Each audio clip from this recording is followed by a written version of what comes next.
വ്യക്തതയില്ലാത്തൊരു ചോദ്യത്തിന് ഉത്തരം തേടി ആരോ വരുന്നുണ്ടെന്നൊരു സൂചന കിട്ടിയിരുന്നു. പറയൂ.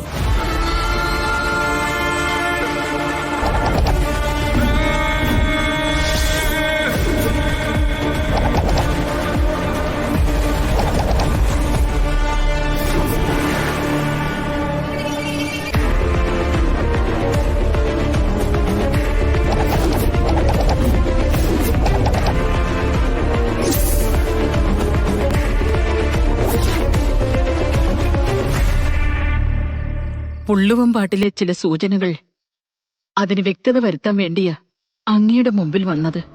സരസ്വതി അമ്മയുടെ നീണ്ടകാലത്തെ പ്രാർത്ഥനകൾ ദൈവം സ്വീകരിച്ചു എന്നതിന് തെളിവാണ് ആ വരികൾ. കളരിക്കൽ തറവാടിനെ ഗ്രസിച്ചിരിക്കുന്ന ആ നാഗശാപം ആ ശാപം തന്ന കുടുംബത്തിലെ ഒരു പെൺകുട്ടിയിലൂടെ മാറണം. അതാണ് നിയോഗം. ശാപം തന്ന ബ്രാഹ്മണ കുടുംബത്തെ സംബന്ധിച്ച് ഞങ്ങൾക്കാർക്കും ഒന്നും അറിയില്ല.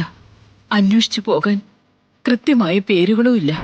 സരസ്വതിയമ്മേ, ഈശ്വരഹിതമെന്ന് പറയുന്നത് നമ്മൾ തേടി പോകേണ്ടതല്ല, നമ്മളെ തേടി വരുന്നതാണ്.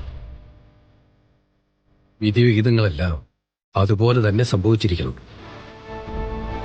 സൂചനകൾ അനുസരിച്ച് ശാപം തന്ന ആ കുടുംബത്തിലെ രക്ഷകയായ പെൺകുട്ടിയാണ് കൊച്ചുമകന്റെ ഭാര്യയായി കളരിക്കൽ തറവാട്ടിലേക്ക് എത്തേണ്ടത്. അതങ്ങനെ തന്നെ സംഭവിച്ചിരിക്കുന്നു.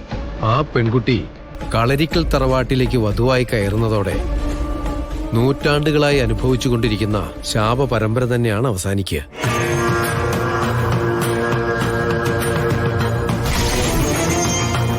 ശാപം തന്ന പൂജാരിയുടെ കുടുംബത്തിൽ ഇരട്ടകളായി ഒരേ രൂപത്തിൽ ജനിച്ച 2 പെൺകുട്ടികളിൽ ഒരാൾ. നാഗപ്രീതിയുടെ ഉച്ചസ്ഥായിയിലാണ് ആ കുട്ടിയുടെ ജാതകം. അവൾ തിരിച്ചറിയാത്ത അതിവിശിഷ്ടമായ കഴിവുകളോടെ അവൾ എവിടെയോ ഉണ്ട്. ഞാൻ എങ്ങനെ ആ കുട്ടിയുടെ അടുത്തെത്തും?